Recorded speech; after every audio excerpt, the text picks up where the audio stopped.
Mas diga a sua crítica, você estava reclamando. A minha crítica é o seguinte, nada contra ou melhor, realmente tem um ponto contra a atriz da Galadriel, porque por mais que ela dá uma entrega de fala muito boa, Sensacional. mas o rosto não convence. Não mexe. Não mexe. parece que ela tem botox também no rosto inteiro. Mas eu entendo realmente. Aquela cara de... Ai, que nojo. Tipo, de raiva de ódio. Mas aquilo não é uma garota com Não, ódio, uma cara de ódio. Mas eu acho que isso pode ter sido coisa da direção. Porque eu vejo que essa atriz ela é muito boa. Porque, querendo ou não, se for querer se equiparar como a Galadriel foi representada nos filmes, ela realmente é estoica, parada e tudo, uma entrega... Só que é uma Galadriel muito mais velha, e não tão mais velha, mas é mais velha. Eu acho que Ela tá mais velha a nível élfico, né? Não, mas eu acho que mudou a feição dela. Eu não sei se vocês perceberam, só eu percebi isso. Mas focando nisso que tu falou, realmente, a cara não muda muita coisa, mas quando chega beirando os 2 últimos episódios, quando ela vê o ataque à vila, o rosto dela já muda, tipo, o medo dela se instaura, tipo, ela vê que tudo que ela, tipo, quando ela olha pra o rosto dela, quando ela fica estarrecida com a Miriel ter perdido a visão. Nossa, era na cara. O rosto dela, tipo, todo aquele rosto dela de que ela tava nas primeiras se desfaz totalmente. Porque ela achava que ela tava enxergando, mas quando ela vê a venda, quando ela vê a Miriel toda machucada. Ela não viu o que aconteceu com a Miriel, É. Com a maioria da galera. Não, na verdade, o que dá a entender é que ela ouviu quando ela foi reencontrada, quando ela chegou com o Theo, provavelmente contaram pra ela, o Zildo deve ter contado pra ela e tal, mas ela não tinha visto. Não, Quando ela... o Elfo. O Elendil. O Elendil contou pra ela. E tipo, o Elendil contou pra ela, mas ela não tinha visto, ela precisava ver com os próprios olhos. E também a cara dela de surpresa, quando ela começa a ligar os pontos na cabeça dela, no último episódio, eu falei, mano... Aí eu já, tipo assim, Realmente se transformou. Tipo, transformou. Eu acho que agora a gente vai começar a ver aquela Galadriel mais estoica, mais fixada e não querer muito... Porque ela já perdeu a motivação dela quando a adaga foi queimada. A adaga foi queimada, a promessa dela foi cumprida, ou seja, eu não posso mais ficar com esse ódio. Porque ela já sabe que deu merda ficar com isso. Ela já viu que deu merda, então ela tem que se privar disso. Ela tem que começar a ser diferente. Eu aproveito para trazer também essa tua fala para um personagem que... Um personagem não, pra mim é o personagem, pra mim sempre vai ser o favorito, querendo ou não, é o Elrond. É o Claro que é o Elrond. E, gente, sério, logo depois que o Elrond... E aí, se você não assistiu ainda, eu peço desculpa, mas você vai ter que assistir a série como um todo. Logo depois que o Elrond pega o pergaminho e vê exatamente aquilo que a Galadriel vê, lê exatamente toda a linhagem, tudo que ela leu, e vê que não tem o nome do Halbrand. Até ele fica diferente. Sim. Até ele fica diferente. Pois é. Ele fica diferente tanto pelo Halbrand. É Halbrand ou é Halbrand? Halbrand. É Halbrand, né? Halbrand. Isso é uma coisa que eu também não estava entendendo, porque alguns, não sei se vocês perceberam na dublagem, mas alguns estavam falando Halbrand e eu estava falando Halbrand. É porque existe uma diferença É justamente isso que é legal. Existe uma diferença pra fala dentro da Terra-média. Quem fala de Halbrand são eles, são os humanos mesmo. E os Númenóreanos chamam ele de Halbrand. Só a Galadriel que consegue pronunciar Halbrand mesmo. Os elfos falam Halbrand, ninguém fala, só os humanos e os Númenóreanos falaram Halbrand. Perfeito. Inclusive, isso é o que faz a gente ficar cada vez mais... Nossa, quem é que vai parar pra prestar atenção nesses detalhes? Ninguém, pô. Ninguém, só os nerds. Só os nerds. Só Maurício. Só Maurício vai aprender a ver isso. Não, presta atenção. Só concluindo a minha fala em relação ao Elrond nesse aspecto, é porque ele fica... Esse avião vai sair. Já saiu. É o Smaug. É o Smaug dando passadinha por aqui. Maravilha. Sempre tem. Fala que é o fogo, eu sou um grande fã. Mas então, eu acredito que isso é algo que a gente precisa ter também em mente, porque o Elrond, quando ele lê o pergaminho, logo depois que ele lê o pergaminho e vê também o que foi construído, os 3 anéis que foram construídos, ele muda, não apenas em relação ao próprio Halbrand, tanto faz, como também a Galadriel, porque ele dá um olhar pra Galadriel que ele diz: o que foi que tu fez? O que foi que tu fez? Mas isso lembra, vocês lembram qual foi lembram a fala da Galadriel? Calma, gaguejo. Não, lembra a fala da Galadriel sobre a promessa? Sim. Que ela prometeu pra ele que ela nunca faria nada tão estúpido quanto. Quando ele ela olha assim, que é uma promessa difícil de cumprir. Não, aí ele falou assim: você tá tornando isso algo muito mais difícil de cumprir. Porque realmente, quando ele vê. E acho que eles vão esconder do Galar sobre o que a Galadriel fez. Mas até porque ele não tá lá. Exato. O Galar foi tão assim, medroso que ele foi pro porto pra pegar o primeiro barco pro Valar. Inclusive tomando a mesma porrada que ele mesmo deu no Elrond, né? A esperança nunca é vã. Ou você esqueceu do seu próprio conselho? Não, mas eu lembrando disso do que o Renan falou sobre a Galadriel, eu acho que o ator do Galar também não foi muito bem dirigido. Cara, o Galar fica sempre com tipo assim, eu faço comparação ao Thranduil. Thranduil do Hobbit, quando a gente conhece o Thranduil, ele é no mesmo nível de altivez e o mesmo nível de orgulho de ser um elfo, de ser um rei dos elfos, sabe? E assim, o Thranduil, ele era conhecido não só pela beleza, mas também pela grande inteligência e sabedoria. O Gil-galad tá no mesmo patamar, tá no mesmo patamar. Só que a cara do Galar não muda, até mesmo diante do medo. Mano, eu vou ficar com aquela cara de altivo, até imagina, cagado de medo. Imagina um poste com o rosto, tá ligado? Não, mas e o rosto nem se mexe. Tipo assim, a mesma expressão que ele tava pra falar com o Durin, ele tava. Tipo, a ameaça que o Durin fez pra ele referente à mesa lá, tipo, de perder aquela oportunidade, é a mesma cara que ele tava quando o Elrond falou pra ele se ele esqueceu da própria promessa. Sabe o que ele me passa, na verdade? Parece que ele tá perdido. Só eu que se tu olha pro Gil-galad, ele parece que ele tá perdido, ele tá olhando ao redor com um olhar meio vazio. Ele tá mais cego, tá ligado? Ele tá mais cego que a minha. Olha isso. Cara, isso foi muito bom. Inclusive... Isso foi pesado. Desculpa, mas... Eu não gosto dele.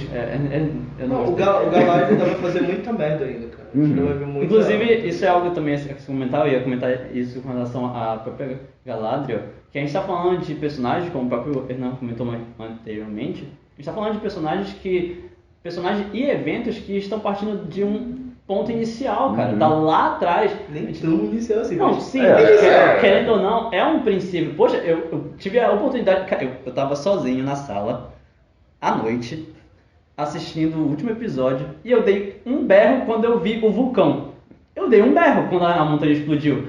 E eu, tipo, virei, não tinha ninguém na sala, eu virei assim... É mudo! Ele tava, pelo menos aquele meme do Leonardo DiCaprio.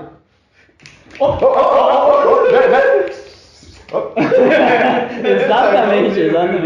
Inclusive, sobre o vulcão, aquela torre de vigia em que os elfos ficavam, que teve aquela batalhinha toda, e que, inclusive, que sistema engenhoso para fazer a água chegar até o vulcão. Exato. E tudo. Será que aquela é a torre que o Frodo e o Sam passam? Porque aquilo é bem perto de Mordor. Será que não é aquela torre? Aquela que eles ficam presos? Não, aquela que ele fica preso depois, né? Sim, que aparece que os orcs vão e tudo pega. Ele tava falando daquela passagem pelo estreito, onde os Nazgûl saem junto com os orcs pelo lado esquerdo da montanha. Mas não.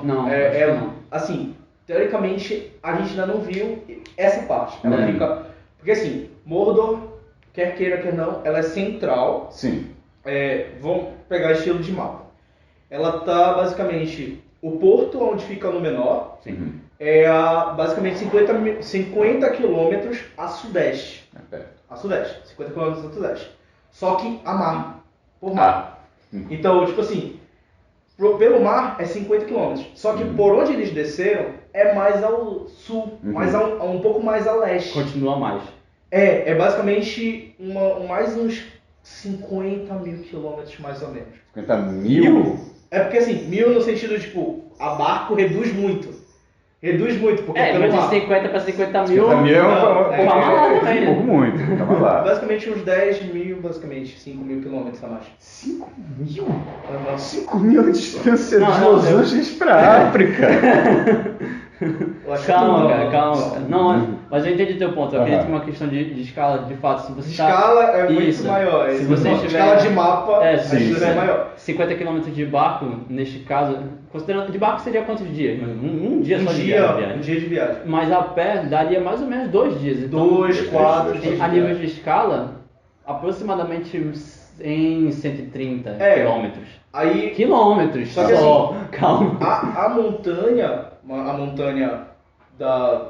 negra, que onde vai ficar futuramente o olho, né, onde futuramente vai ficar o olho, ele tem 2 saídas. A saída principal, que é pra frente, que é onde fica a entrada principal de Mordor, e uma entrada mais a sul, assim, sudeste, que vem pelo outro lado. Aliás, que desce pelo outro lado. Disse uma coisa muito eficaz. E assim, Erebor, pra ter uma ideia, comparação, Erebor fica mais acima. Erebor fica mais acima de Mordor. Basicamente, uns 12... Olha a escala. Não. Olha a escala. Não, pensando em dias agora. Certo. Basicamente, uns 12 a 13 dias de Erebor.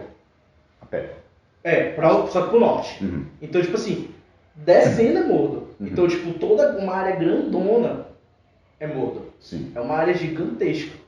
Tipo assim, aquele vulcão, para vocês terem noção, é basicamente a destruição que a referência que o Tolkien teve foi a destruição de Pompeia. É o mesmo nível de impacto de destruição. Então você já tem uma noção de que é basicamente é uma ferida imensa dentro do mapa. Vocês estão entendendo? Se a gente pegar o próprio mapa do Terra-média, olha o que é Mordor, tá ligado? Mas assim, o tamanho de Mordor. Já pegando a referência, aquele local onde o Halbrand aparece para entrar é ali. Por onde o Halbrand passa é lá. É por onde o Halbrand isso que eu ia comentar. Falou uma porque o Halbrand estava indo próximo do mapa. Neste aspecto, porque não sei se vocês prestam atenção nesse quesito de escala, né? Vamos dizer que vocês não estão vendo, né? Mas vamos dizer que aqui está Mordor. E se vocês prestarem atenção no caminho que o Halbrand faz e considerar também tanto o ponto onde eles se refugiaram, os humanos se refugiaram, a própria vila e a área onde os elfos ficavam para proteger aquela região, querendo ou não, aquela área onde os elfos ficavam lembra muito a Torre Negra, não, a Muralha Negra do jogo Shadow of Mordor. E aquele ponto onde os humanos se refugiaram lembra muito justamente o ponto onde fica a Torre do Olho. Eu acho que ali onde futuramente vai ficar onde ainda é a vila, vai ser Isengard. Não tem mais vila. Lá vai ser Isengard? Não, aonde ficou não tem mais vila. Aonde montou o acampamento é Roran. Onde montou o acampamento é Roran. Sério? O acampamento tá bem mais Roran é uma terra, é a última defesa antes de Gondor. Gondor vai ser criada atrás de Roran. Então aquela área ali onde ficou, provavelmente deve ser Roran. Sim. Isengard fica subindo aquele vale. Só que o Isengard é pro outro lado, cara. Pois é. Eu tô falando de uma outra situação. Tô falando do ponto específico onde fica o olho em relação ao onde fica a vulcão. montanha do olho é o mesmo. Aonde fica a Torre Negra, onde fica o olho, é próximo do vulcão. Então vai ficar bem no centro mesmo. O olho é no centro. É porque eu não quero especificamente mostrar cenas, né? Falar de cenas. Não, mas até porque talvez tenha gente que não tenha assistido. A gente já spoilou tanta coisa. É porque assim, no livro do Senhor dos Anéis, falando realmente Senhor dos Anéis, a Torre de Mordor, o olho, fica no centro. O ponto central de Mordor é o vulcão. Então ele fica pelo menos bem próximo do vulcão. Sim, bem próximo do vulcão. Ele não fica tão longe. Como uma sentinela. Ele fica bem à frente, é só pra ele ser o guarda. Então não é muito longe. Acho que deve ser basicamente uns 5 metros, 10 metros de distância da montanha. Porque ficar perto do vulcão é muito quente. Acho que não, mas eu acho que aí sim seria pelo menos 2 quilômetros. Assim, tem que ser perto, porque como é que ele vai criar um anel? É lá que ele vai criar. Sim. Então, a fornalha dele tem que estar bem do lado, basicamente. Mas, novamente, trazendo essa situação, essa discussão, esse ponto de a gente estar vendo o princípio de muita coisa, isso é algo muito real. A gente não pode também avaliar, isso está acontecendo muito, diga-se de passagem, em diversos grupos que falam estão falando da série, está acontecendo muito de a gente tentar avaliar a série pelo que foram os filmes. E, cara, os filmes estão muito longe ainda. Eu prefiro avaliar pelo... Assim, eu vejo também muita gente reclamando que não está equiparado aos livros, né, aos contos. Mas eu penso assim, não, gente, não está contra ao que tá. Porque assim, eu gostei da forma como eles fizeram o primeiro episódio, contextualizando a guerra do conto Beren Lúthien, que é basicamente antes da Queda de Númenor. Eu gostei deles fazerem retratar como foi a guerra até um pouco mais além, vamos dizer assim. Porque o foco da Galadriel foi contra o Sauron, né? Mas a gente não viu nada em relação ao Adar. Ficou tão sério que ele estava do lado dela, mas enfim. Pois é, não, porque eu falo assim, a gente não viu nada em relação ao Adar. É a única pessoa que eu tô curioso. Eu não tô nem nada curioso para saber o que vai acontecer com o Halbrand, porque a gente já sabe. Mas a minha curiosidade ficou no Adar.